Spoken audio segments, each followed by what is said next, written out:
Caros alunos, caras alunas, apresentamos agora, no âmbito do curso Economia Brasileira, o primeiro vídeo sobre o Plano Real. Esse vídeo vai ser baseado, em larga medida, no texto de Cláudio Gontijo, O Plano Real, uma propedêutica crítica. Bem, o Plano Real realmente foi um divisor de águas no Brasil. Ele possuía mais de 20 anos de inflação anual, maior do que 20%, e 12 anos de inflação maior do que 100%. Né? Aqui estão as taxas de inflação, né? Esse gráfico, mensais. Né?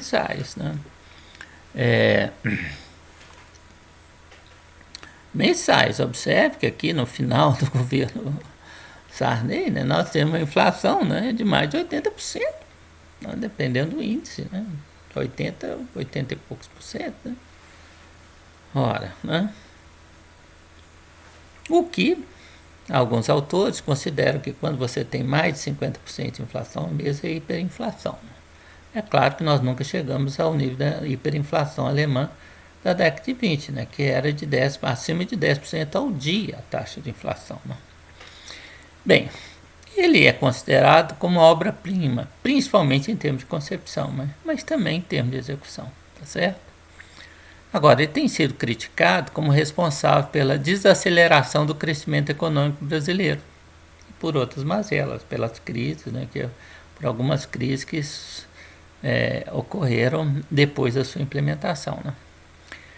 Ele foi lançado em um momento de grande perplexidade dos economistas brasileiros em relação aos processos inflacionários. Isso é fundamental. Não é só dos economistas, mas da população em geral. Né? Vamos lembrar que nós tivemos pelo menos 6 planos, né, de estabilização implementados na década de 80. Né? E realmente o único que deu certo assim, por um período razoável foi o plano cruzado, né? Mas mesmo assim com grandes inquietações. Né? Depois do cruzado 2, o plano, né, a inflação volta, tá certo? Foi implementado no contexto de globalização financeira e retomada da hegemonia da ideologia liberal. Né? O que é ideologia? Ideologia não é só crença. Né? A gente acha que ideologia é aquilo que você acredita. Não é isso. Né? Ideologia é uma falsa crença. É uma falsa consciência. Né? É como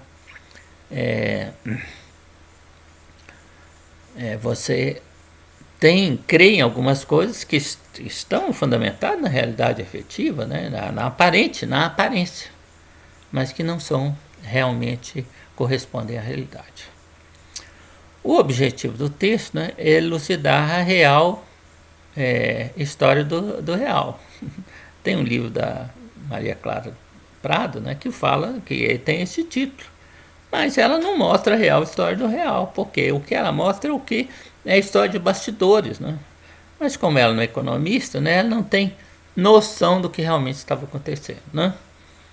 E não era aquilo. Né? A história real é outra, né? É um processo que ela, como jornalista, não poderia conceber. Né?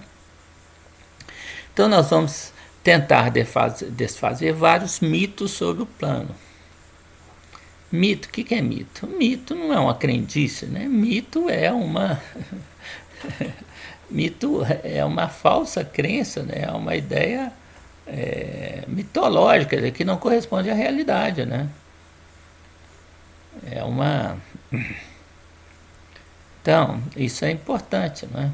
Quer dizer, existem vários mitos sobre o plano real que nós vamos tentar desfazer aqui, mostrar que são mitos, não são coisas verdadeiras, né? Bom, a globalização, né, o consenso de Washington e o choque do capitalismo. Vamos lembrar que o Plano Real foi implementado durante um período de dominação, de hegemonia da ideologia neoliberal. Né? O que é isso?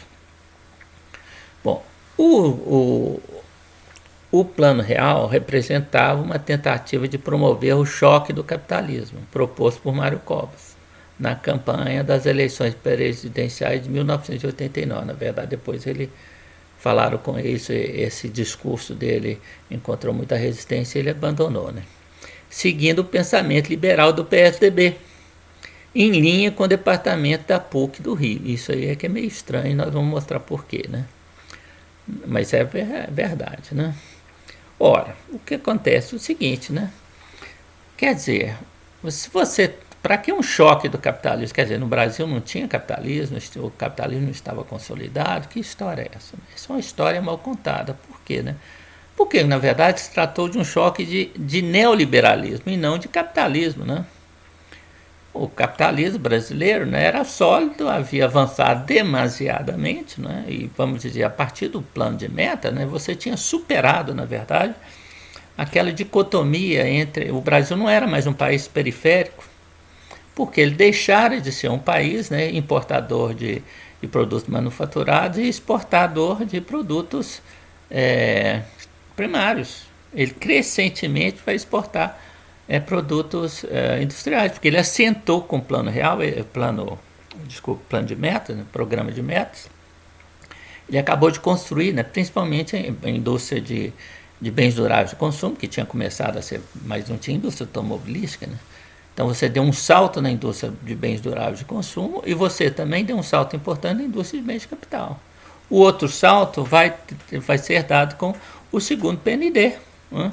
Então, a partir do segundo PND, você tem um país, né, que você, graças ao segundo PND, na década de 80, né, a coeficiente de importação, inclusive petróleo, que a Petrobras vai produzir, né, Brasil, em 1989, a relação de importações subia de 4%, quer dizer, a economia brasileira é uma economia fechada, né, altamente eficiente, né, ao contrário do que fica na mitologia, né.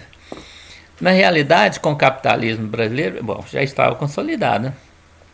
E o choque do neoliberalismo, na verdade, vai seguir o consenso de Washington, que é uma ideologia, né?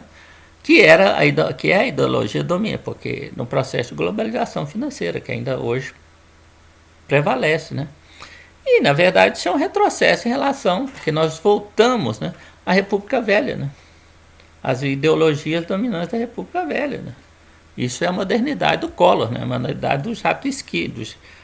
Quer dizer, não é modernidade coisa nenhuma, né? Bem, para Stiglitz, né, vai ser um crítico, ele escreveu um livro, que eu já li, de crítica ao neoliberalismo, mas na verdade ele é uma meia crítica, né, uma crítica meia boca. Representa a integração mais estreita dos países e dos povos do mundo, que tem sido ocasionada pela enorme redução dos custos de transporte, comunicações e a derrubada de barreiras artificiais ao fluxo de comércio, de produtos, né, de comércio, né, fluxos de produtos, que é comércio, né, serviços, capital, conhecimento em menor escala de pessoas através de suas fronteiras. Isso é uma coisa estranha, né? Por quê, né? Por que essas barreiras são artificiais? Quer dizer, a não barreiras é uma coisa natural? Bom, isso é um mito, outro mito. Um fenômeno ideológico, como Paulo Batista Júnior, né? Paulo Nogueira Batista Júnior vai dizer, né? Com muita razão, né? Na verdade, a globalização é marcada pela retomada da hegemonia do capital financeiro. E, na verdade, é o segundo processo de globalização que teve no mundo, né? O primeiro começou em 1870, tá certo? Onde o capital financeiro vai tomar conta, né? Vai se tornar... Ali nós tivemos, né? Bem, vamos falar isso daqui a pouco, né? Ou seja, o primeiro processo de globalização financeira acontece a partir de 1870, né? Agora, é interessante que em 1914, se você pegar a relação de exportações sobre o PIB na Europa, de 1914, é maior do que de hoje. Ok? E a evidência empírica sugere que, em alguns aspectos, a integração financeira da era pré-1914 permanece insuperada. Isso é uma declaração de economistas aí. O Aishin Green é muito, muito conhecido, né? Tem muita coisa escrita. O Bordo menos, mas isso não interessa. Bem, seguindo a John Robson, né, escreveu sobre o imperialismo, né, em 1898, né, Lenin vai no seu livro de 1917, né, Imperialismo, a fase superior do capitalismo, né, assinala a dominância do capital financeiro. Isso é muito importante, né?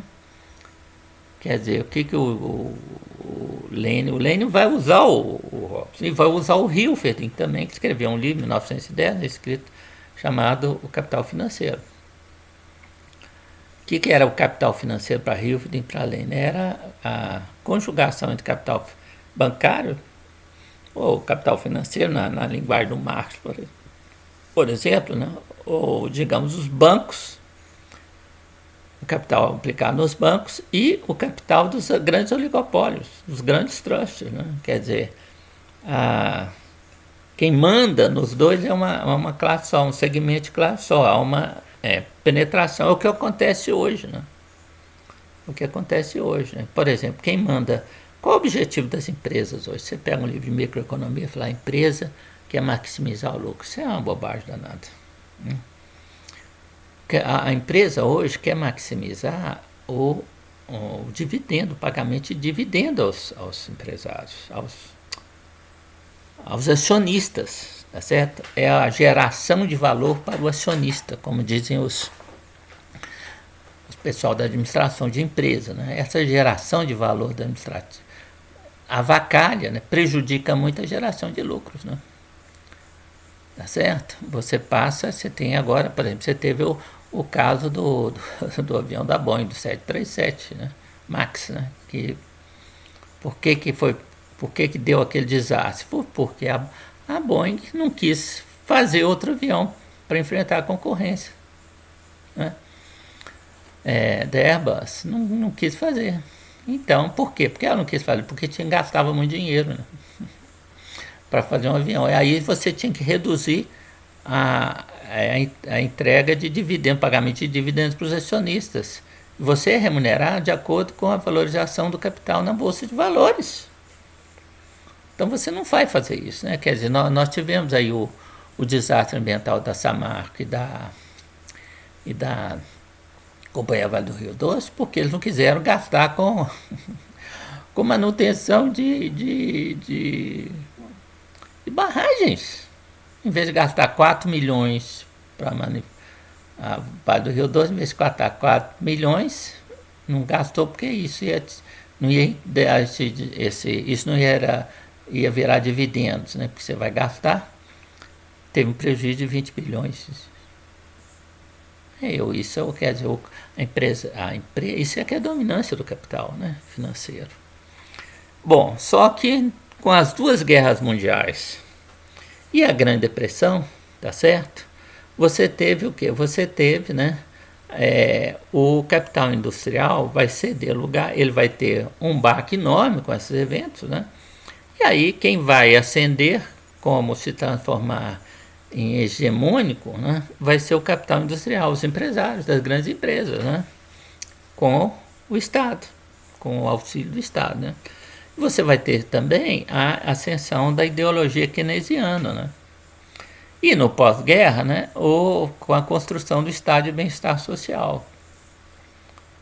E aí você vai, como resultado disso tudo, e outra coisa que não está aqui, que é muito importante, que é a recuperação da taxa de lucro, né, que havia caído, né, na véspera da Grande Depressão. Então, você teve uma recuperação da taxa de lucro, né? E aí no pós-guerra você tem um período de taxas de lucros muito elevadas, isso vai ser muito importante.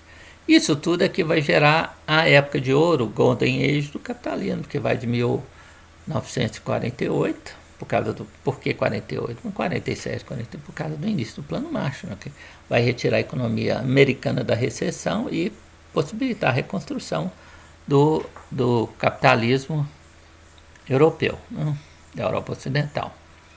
Isso vai até 1973, quando ocorre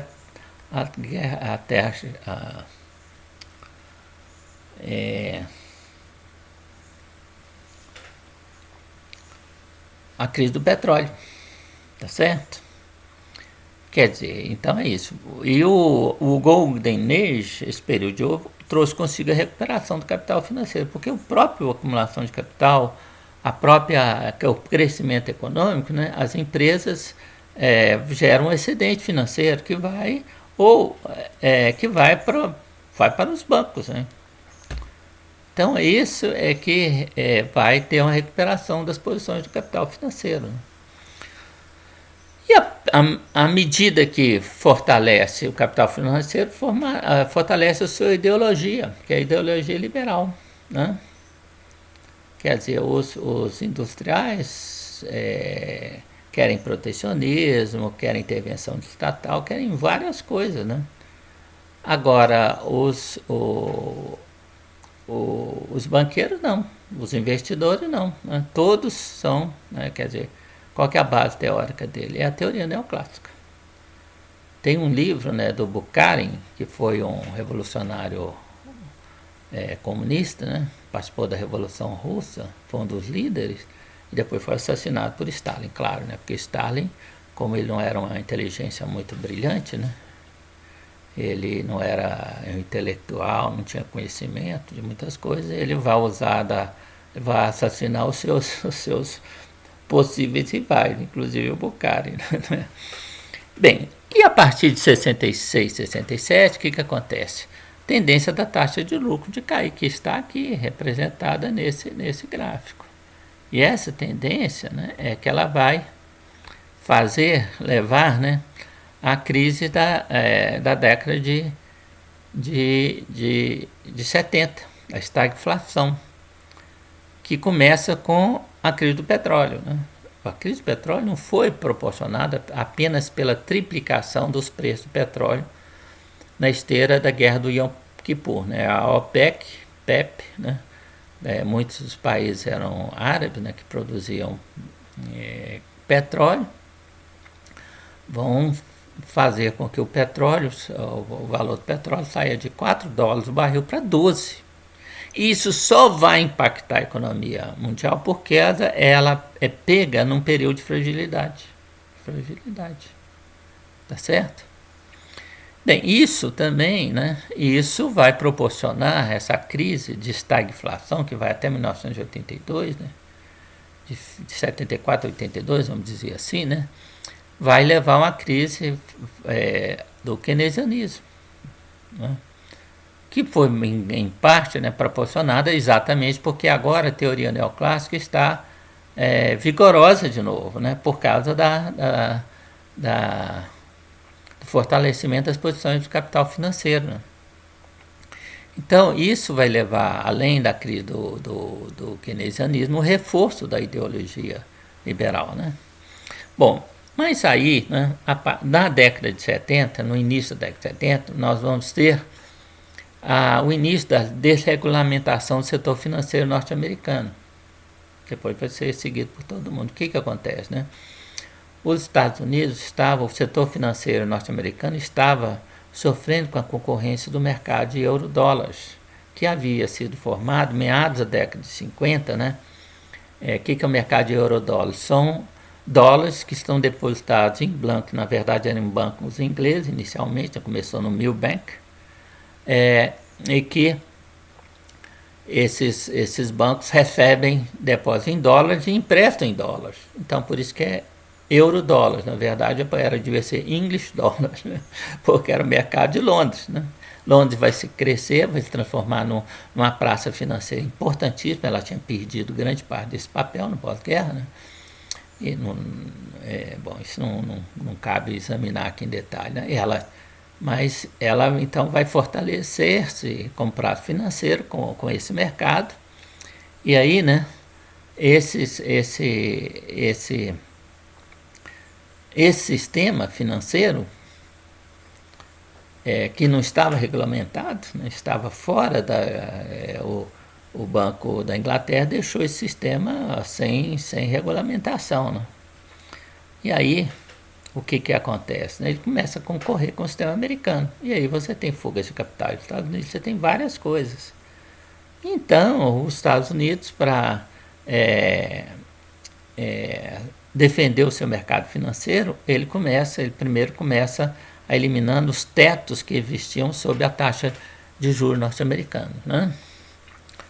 Isso começa no início da década de 70, meados da década de 70. Aí, depois, né, nós vamos ter uma série de medidas de desregulamentação, vai vir a desregulamentação do mercado de savings, quer dizer, no mercado de hipotecário norte-americano, na década de 80, que vai ter uma crise enorme, né?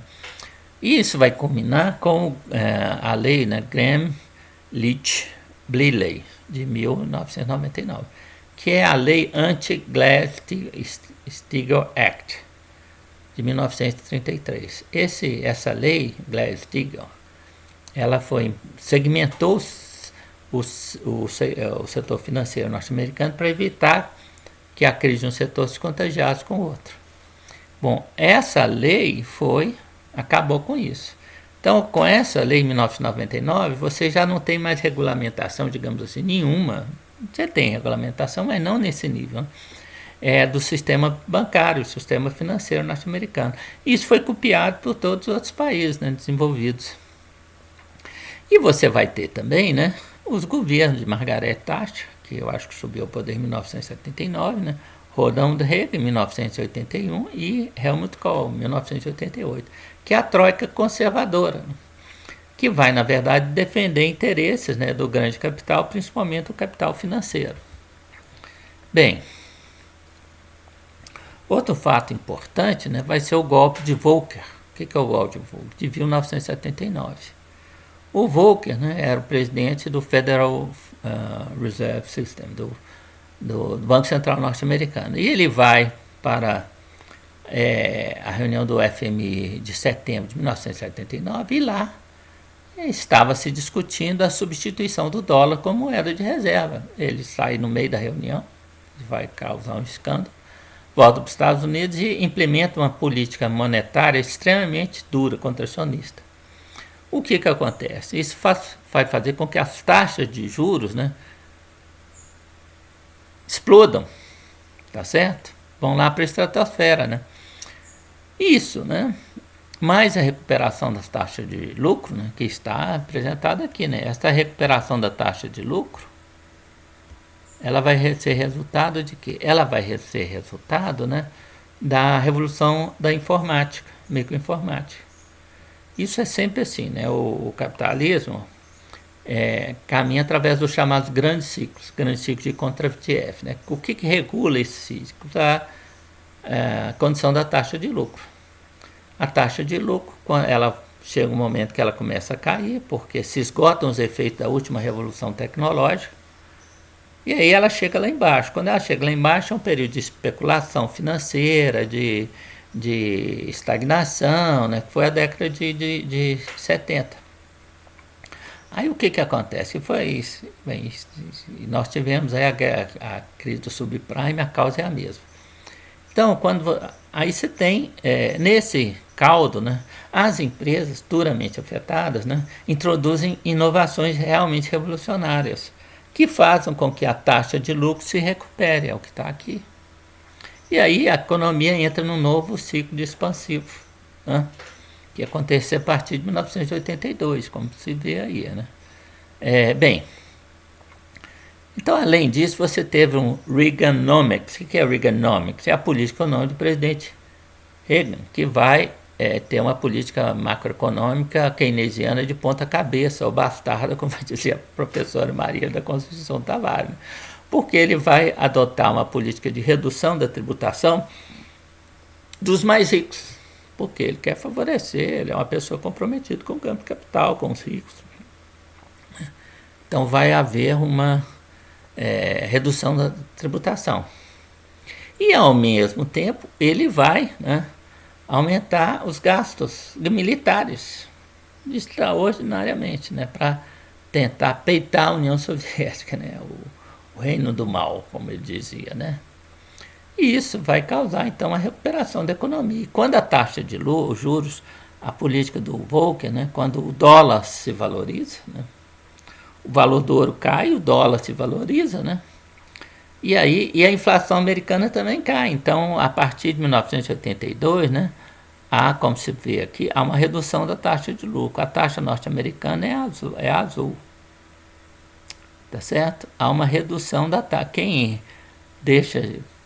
Quem anda mais devagar e não reduz a taxa de juros anteriormente, ao níveis anteriores, rapidamente, é a Itália, por causa dos problemas da lira italiana, né? Da moeda italiana. Então, para defender a lira, ele usa altas taxas de juros. Mas todos os países, observe, a taxa de juros cai. Então, o Reagan Economics e a redução da taxa de juros, né, vai levar a retomada do crescimento. E a revolução tecnológica, com a recuperação da taxa de lucro, vai levar a retomada do crescimento econômico, né? Mas vai também trazer a hegemonia do capital financeiro. Isso é o que se vai chamar de globalização financeira, tá certo? Bom, as taxas de juros nunca vão voltar aos seus níveis da década de 60, por exemplo, né? Antes da crise, né? Nunca vão. Vão se manter num patamar muito elevado, né? A dívida pública desse país vai crescer e o poder do capital financeiro vai aumentar. Nós vamos ter, né, primeiro, né, o aumento, então, da participação, consequências, né? O aumento da parcela do excedente econômico sinfonada para o segmento financeiro. O que acontece, né? Quer dizer, qual é o rendimento? Os bancos, ao contrário que diz a contabilidade social, não geram riqueza. A contabilidade nacional toma o spread bancário como valor adicionado pelos bancos, setor financeiro. Isso aí é um absurdo até em termos neoclássicos. Por que é um absurdo em termos neoclássicos? Porque para os neoclássicos, né, o lucro, ou o juro, que é a mesma coisa, né, depende de quem fica com quem, né, é gerado, né, é a produtividade marginal do capital, gerada, né, por quê? Num processo produtivo envolvendo o capital, o trabalho e a terra. Então, isso, né?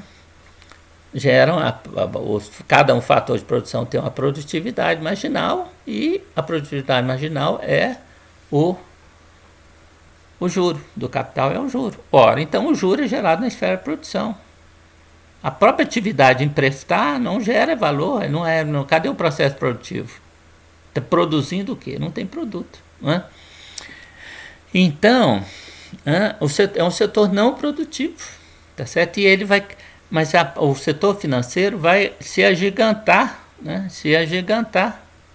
Ele era 2, 3% do PIB americano, passa a ser 9, 12%, mais de 9%. Outros setores não produtivos, por exemplo, de aluguel de imóveis, né? Isso não é um serviço, aluguel não é um serviço, aluguel é um aluguel. O que é serviço produtivo, por exemplo, né? Quando o banco não presta serviço, ele presta, né? Na compensação bancária, isso é um serviço que ele presta para a gente, né? Ou na guarda de valores, né? Se você quiser que o banco guarde sua joia, você leva no banco e paga para ele está te prestando um serviço, né? Então, esses são serviços reais incetados pelo setor bancário, mas é só, né? Agora, serviço realmente produtivo é o quê? Transporte, comunicação, tá certo? Serviços pessoais, né? Então, ou seja, esse aumento da participação do excedente que vai para o setor financeiro, quer dizer, quem gera o lucro é o empresário dos setores produtivos, vamos dizer, da indústria, da agricultura, né? Do serviço de telecomunicações, do serviço de transporte, né? Então isso gera lucro. Mas ele tem que pagar os juros do capital que está emprestado para ele, né? Então, aí é que é a fonte do juro, é o lucro, tá certo? Ora, se você tem que pagar muito, se aumentou a participação dos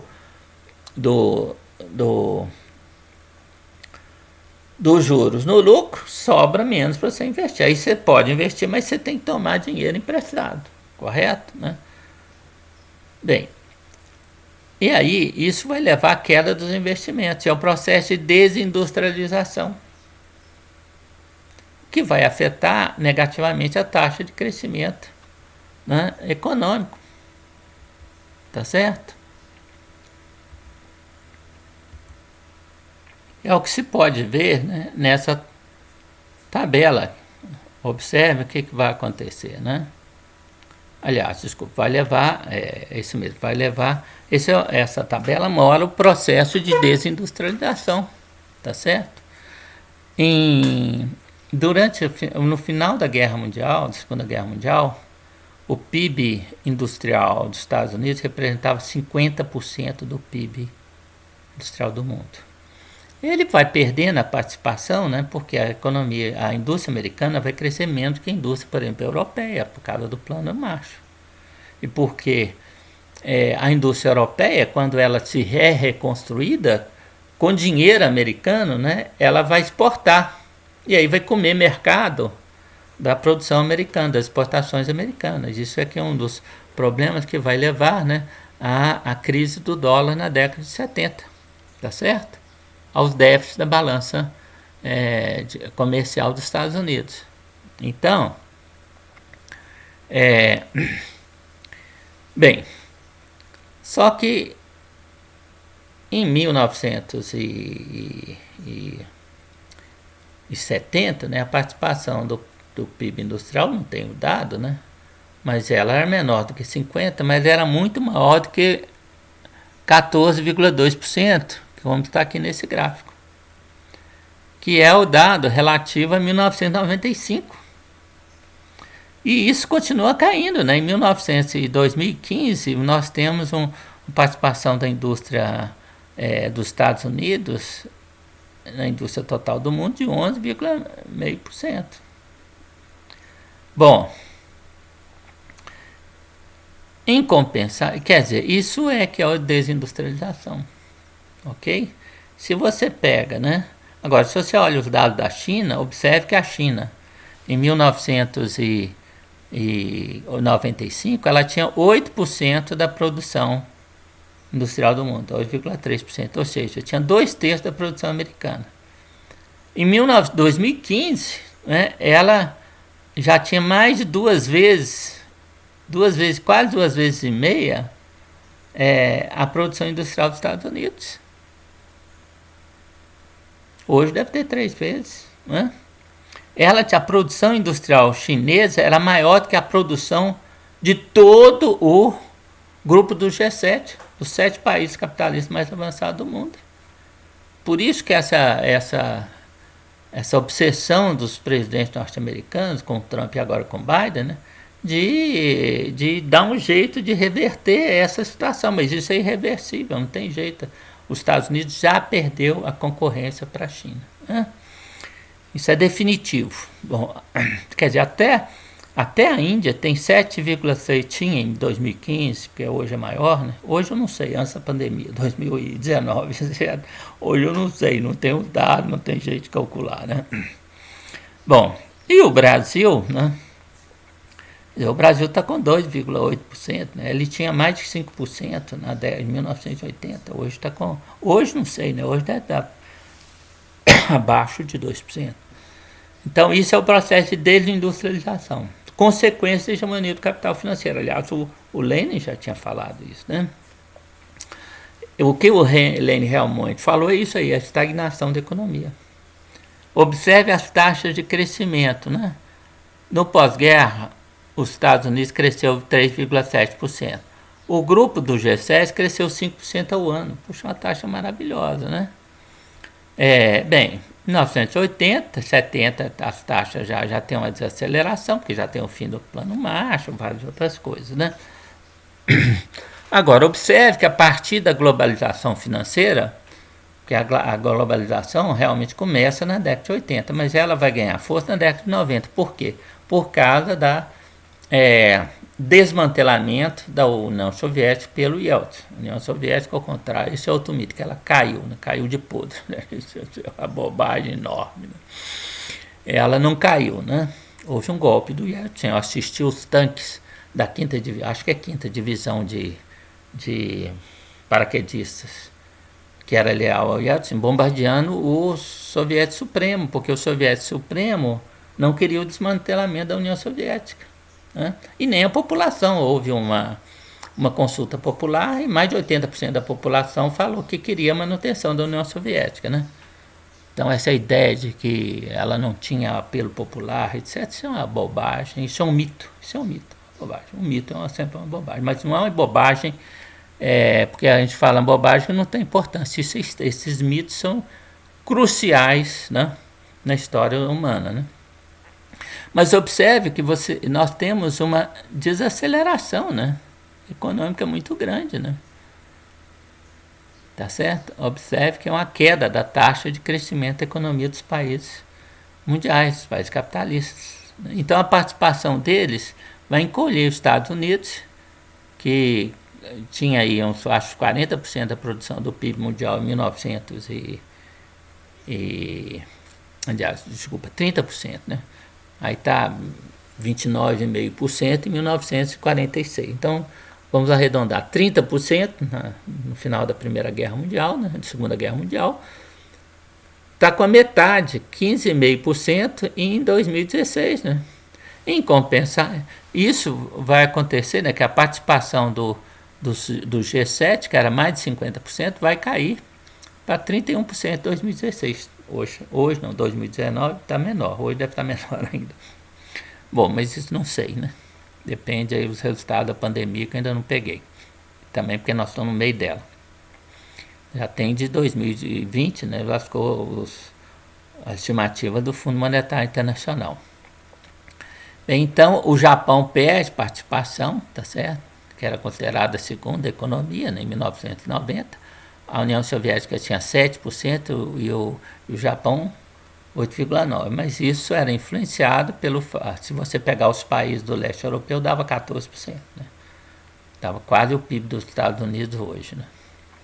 Mas isso também é um resultado de diferença de metodologias problemáticas, né? Porque aqui o setor financeiro do Japão era muito maior do que o setor financeiro da União Soviética. Então, parte dessa diferença aí, de 9% para 7%, 7 e pouco por cento, né, era devido a 1,8%, 1,7% de diferença, era provavelmente devido aos setores não produtivos do Japão. Né? Industrialmente, não tinha sonha de dúvida, o PIB industrial russo era muito maior, não, era maior, mas é maior, assim, uns 30% maior que eu saiba, né, do que o PIB industrial do Japão. Né? De qualquer maneira, a União Soviética era o segundo PIB industrial do mundo. Bom, a Alemanha, né, observe que todos esses países vão reduzir a participação. Claro, eles não crescem. Olha aqui, né, eles pararam de crescer também. Olha esses dados aqui, olha o crescimento da Alemanha. 0,8% em 2001 a 2000, isso também é feito da crise do subprime. Mas de qualquer maneira, né, se você olha aí período de 30 anos, a Alemanha cresceu 1,8%. E todo mundo coloca ela como exemplo, o resto do mundo tem a paciência. Né? Vamos parar de falar coisas que não estão... Vamos pegar os dados, né? Não custa, são rápidos, são fáceis de pegar. Né? Bem, então, em compensação, olha a China.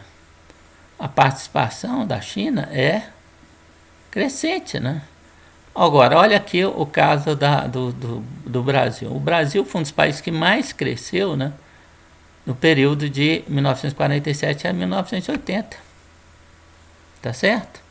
E a América Latina vai crescer bem acima da média mundial, vai crescer bem acima da média por causa do Brasil, inclusive. Mas tem outros países que cresceram muito. O México, né? Para o México é um milagre econômico assim, enorme também, né?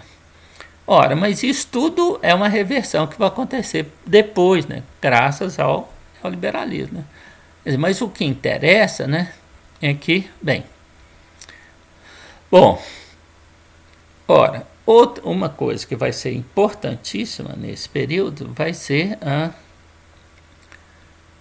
o choque do petróleo, a crise da dívida externa, provocada pelo segundo choque do petróleo, final de 1979, né? Mais o choque de juros, que também vai acontecer em 79, que nós já falamos, e a recessão mundial de 1980 a 82. Isso é que vai gerar a crise da dívida externa dos países que se endividaram a partir do primeiro choque do petróleo, inclusive o Brasil, né? Que vão ser chamados a executar programas de ajuste, né? Inclusive o Brasil, nós executando vários com ou sem o Fundo Monetário Internacional, com patrocínio do fundo, né? E as instituições, o FMI e o BID, vão começar, né, a exigir os chamados programas de ajuste estrutural, que são programas neoliberais, né?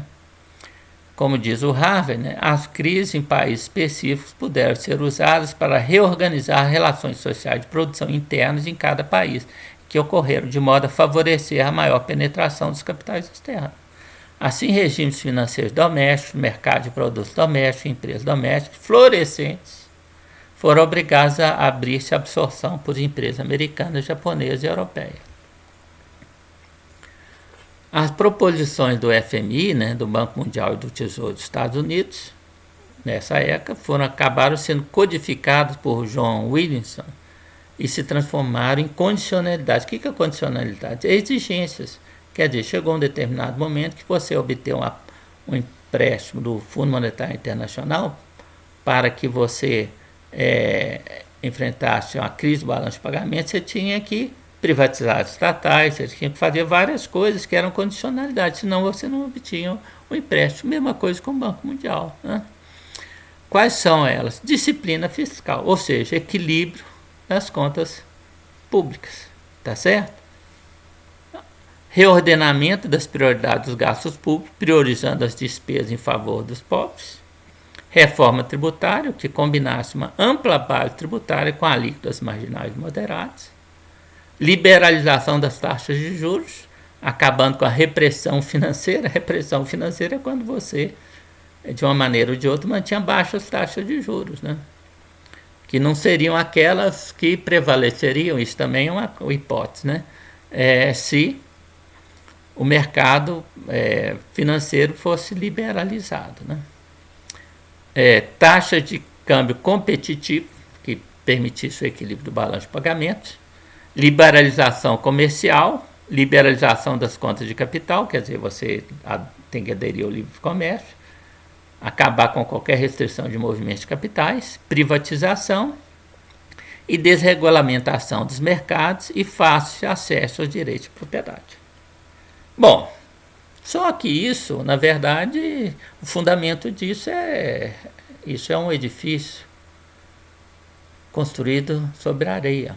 Fundamentos desse edifício são a ideologia neoclássica, que, como nós falamos, né, ela não é uma ideologia. Por quê? Porque já se demonstrou, né, tanto durante o chamado controvérsia do capital e depois pelo livro de Sraffa, de 1960, né, produção de mercadorias por meio de mercadorias, né, que não há produtividade marginal decrescente do capital. Do capital não há produtividade. A lei dos rendimentos decrescente é inconsistente matematicamente. Então não tem jeito, tá certo? Você pode pegar a teoria neoclássica e não sei o que você vai fazer com ela. Né? Bom, o déficit fiscal, né, é preciso dizer o seguinte, ele pode ser necessário para retirar a economia da recessão. E o equilíbrio pode conduzir a ela. Isso foi o caso da Grande Depressão. Né? O Roosevelt, né, os Estados Unidos teve um déficit fiscal enorme entre 1933 e 1936.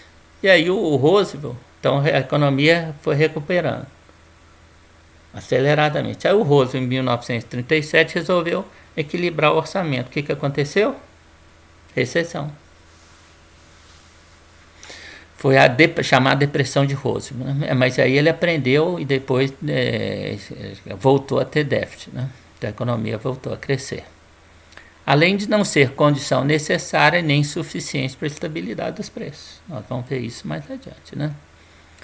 A priorização das despesas em favor dos pobres, na verdade, pode ser. O que significa na prática? Significa retirar recursos de projetos que alavanque o desenvolvimento econômico, para exatamente atender a pobreza. Aí você pode até minorar os problemas da pobreza hoje, mas você cria elas você cria o desemprego e a pobreza no futuro, né? Ampliação da base tributária significa tributar os mais pobres, claro. Você vai ampliar a base. E alíquotas marginais moderadas reduzem os impostos que incidem sobre os mais ricos. Então é uma política do Reagan Economics, né? É uma política de Robin Hood às avessas, né? Elevadas taxas de juros, né, reduzem o ritmo de crescimento econômico, favorecendo o rentismo, né? Então,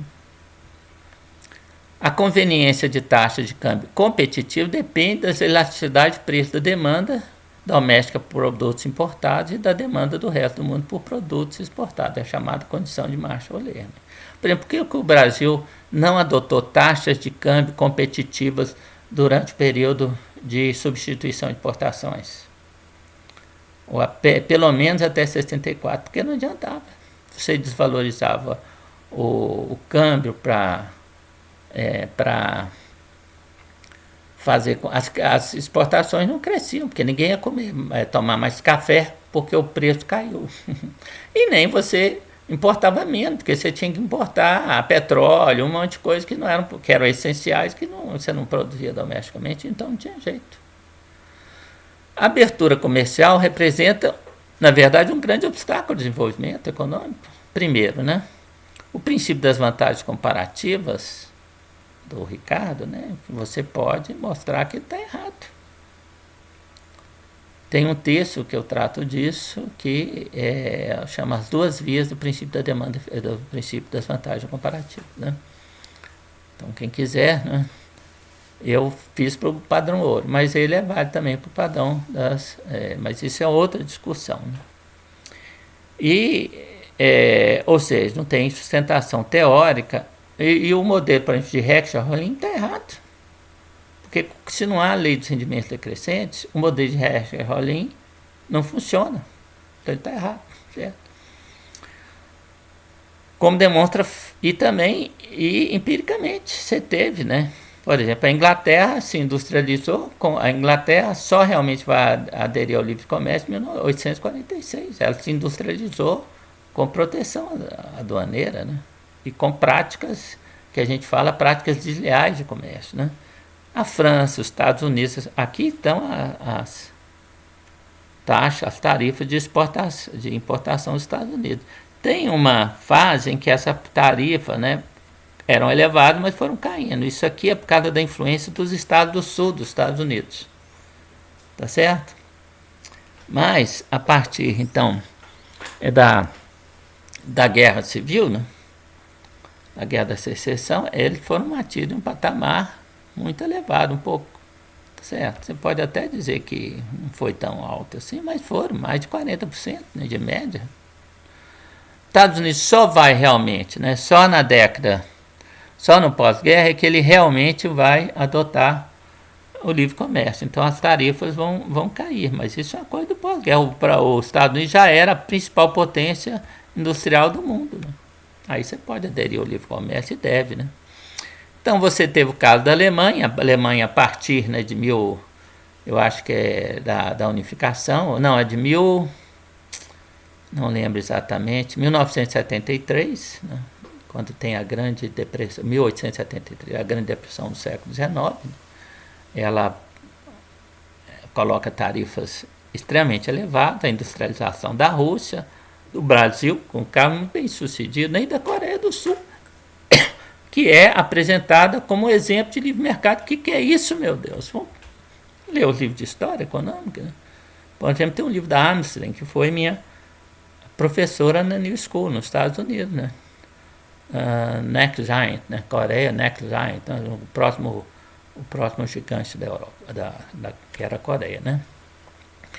Bem, e a liberdade do fluxo de capital tem sido associada desde a década de 20, né, a movimentos especulativos desestabilizadores. Foram responsáveis pela depressão, Grande Depressão, e nos estatutos do FMI, quando foi criado, em 1944, havia, né, a possibilidade de você adotar o controle de capitais exatamente por causa disso. a experiência, né, desde a década de 1990 confirmou isso, né? Como que os ataques especulativos por hot money, né, causaram crises cambiais. Então, que história é essa de liberdade de fluxo de capitais, né? E as estatais? Ora, elas foram em larga medida responsáveis pela industrialização da Alemanha, Rússia, Japão, América Latina, particularmente do Brasil e da China. Poxa, a China até hoje, né?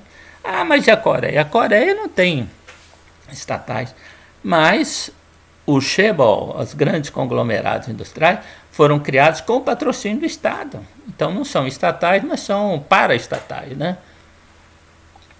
A regulamentação dos mercados foi decisiva na industrialização de vários países, inclusive na recuperação da Europa no pós-guerra, né? Já falamos, né? Da América Latina, da Coreia do Sul e da China. E a proteção dos direitos de propriedade não evitou a industrialização de países socialistas, que cresceram muito, né? Os países socialistas do leste da Europa, né, com exceção da União Soviética, foram países que mais cresceram no mundo, no pós-guerra. Polônia, Romênia, Bulgária, aqueles países do leste ali, né? Bulgária é menos, mas Bulgária também. Então, se você pegar esses países, cara, eles cresceram extraordinariamente. E o que aconteceram? Eles acabaram com o direito de propriedade privada, né? Então, tem a própria Rússia, né? Se industrializou fortemente. Então, que ideia é essa? Bom, é claro que é compreensível que a fragilidade teórica histórica dos formuladores do consenso de Washington fosse completamente alheia aos políticos sul-americanos e o próprio Fernando Henrique Cardoso, que é um sociólogo, né? Mas é difícil dizer o medo dos economistas da PUC do Rio, que abandonaram o pensamento heterodoxo. Quando eu era menino, quando eu estudei jovem, né, quando eu estudei economia, né? Comecei a estudar economia aos 17, quase 18 anos, né? Entrei em 1973 na escola. Eu estudei esse aí era, com exceção do Gustavo Franco, que na época devia ser, né, era, sei lá que idade que ele tinha, mas ele era menino também, né? Os outros aí, né? Quer dizer, eles eram tidos com economia heterodoxa e, de repente, né, viraram neoliberais. Não entende, né? É difícil de entender, né?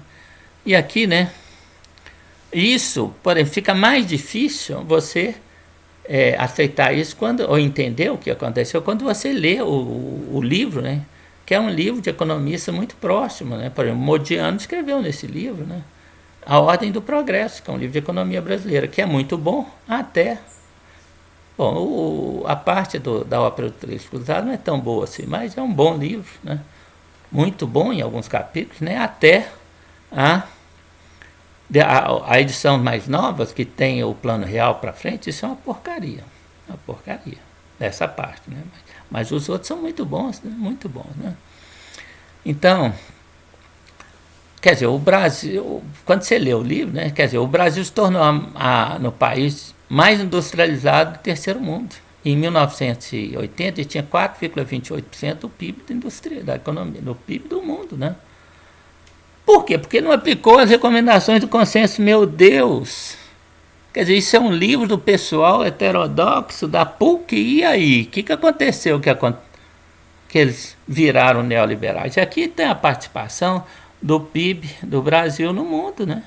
Observa, isso aqui é resultado de políticas heterodoxas que não são recomendadas pelo consenso de Washington. Então, o que aconteceu? A gente não sabe, né? Mas nós vamos parando por aqui, porque o vídeo já está longo, né? E esperamos contar com todos, né, no nosso próximo vídeo, que nós vamos examinar, né, os ensinamentos mitológicos do plano cruzado. Okay? Outros mitos, né? Então agradecemos a todos e esperamos contar com todos no próximo vídeo. Ficamos por aqui.